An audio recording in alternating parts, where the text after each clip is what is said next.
ભારતના શિક્ષણ જગતમાં અત્યારે એક મોટી ઉથલપાથલ મચી છે. સુપ્રીમ કોર્ટના એક જ આદેશને કારણે લાખો શિક્ષકોનું ભવિષ્ય અચાનક સવાલોના ઘેરામાં આવી ગયું છે. આખરે એવો તે કયો નિર્ણય છે જેણે આટલો મોટો વિવાદ ઊભો કર્યો? ચાલો આ સમગ્ર મામલાને જરા ઊંડાણથી સમજીએ. આ કોઈ નાનોસૂનો આંકડો નથી. 12 લાખ શિક્ષકો એટલે કે 12 લાખ પરિવારો જેમની રોજીરોટી અને વર્ષોની મહેનત આજે દાવ પર લાગી છે. એમની કારકિર્દી પર એકાએક અનિશ્ચિતતાના વાદળો ઘેરાયા છે.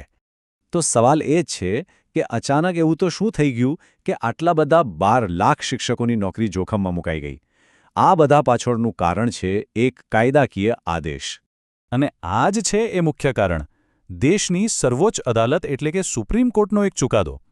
ચુકાદામાં એવું કહેવાયું છે કે દરેક શિક્ષક માટે, પછી ભલે તે નવા હોય કે વર્ષોથી ભણાવતા જૂના શિક્ષક હોય, શિક્ષક પાત્રતા પરીક્ષા એટલે કે ટેટ પાસ કરવી હવે ફરજિયાત છે. બસ આ એક જ નિર્ણય આખા વિવાદના કેન્દ્રમાં છે. તો ચાલો જરા સમજીએ કે આ ટેટ આખરે છે શું, અને એના નિયમમાં એવું તે શું છે જે આટલો મોટો મુદ્દો બની ગયો છે. ટીટ એટલે કે ટીચર એલિજિબિલિટી ટેસ્ટ. આ એક પરીક્ષા છે જે શિક્ષક બનવા માટેની યોગ્યતા નક્કી કરે છે. અત્યાર સુધી આ નિયમ મોટાભાગે નવી ભરતી પર લાગુ થતો હતો, પણ હવે વિચારો, જે શિક્ષકો દાયકાઓથી ભણાવી રહ્યા છે એમને પણ હવે આ પરીક્ષા પાસ કરવી પડશે. સુપ્રીમ કોર્ટના નિર્ણય મુજબ આ બધા માટે ફરજિયાત છે. અને બસ સમસ્યાનું મૂળ અહીંયા જ છે. હવે આટલો મોટો નિર્ણય આવે તો એની સામે અવાજ તો ઉઠવાનો જ. અને શિક્ષકો વતી એક મોટું સંગઠન મેદાનમાં આવ્યું છે. શિક્ષકોના પક્ષે અખિલ ભારતીય રાષ્ટ્રીય શૈક્ષણિક મહાસંઘે તરત જ પગલાં લીધા.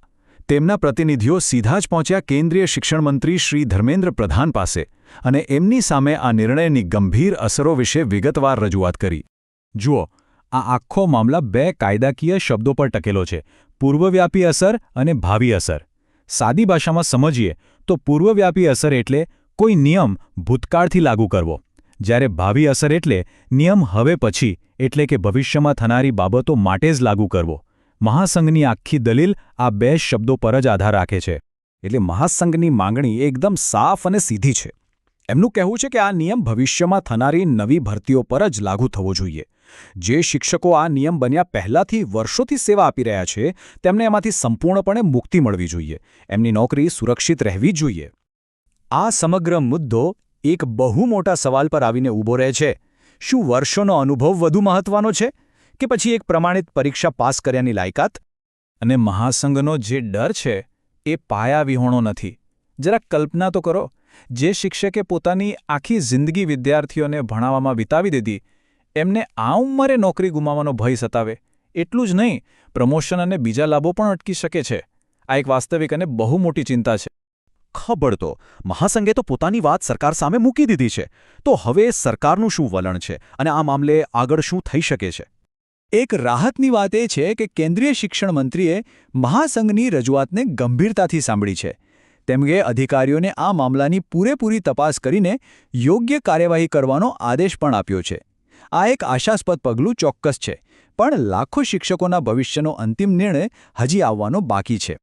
અને અંતે આ સમગ્ર ઘટના આપણને એક મૂળભૂત પ્રશ્ન પર લાવીને મૂકે છે. શિક્ષણમાં ખરેખર શું મહત્વનું છે? વર્ષોનો અનુભવ અને વર્ગખંડમાં વિદ્યાર્થીઓ સાથેનો સંબંધ, કે પછી એક પ્રમાણિત પરીક્ષાનું પરિણામ? શું એક પરીક્ષા કોઈ શિક્ષકની વર્ષોની મહેનત અને એમની યોગ્યતાનું સાચું માપદંડ બની શકે છે? આનો જવાબ શોધવો એ જ આપણી શિક્ષણ પ્રણાલીના ભવિષ્ય માટેનો સૌથી મોટો પડકાર છે.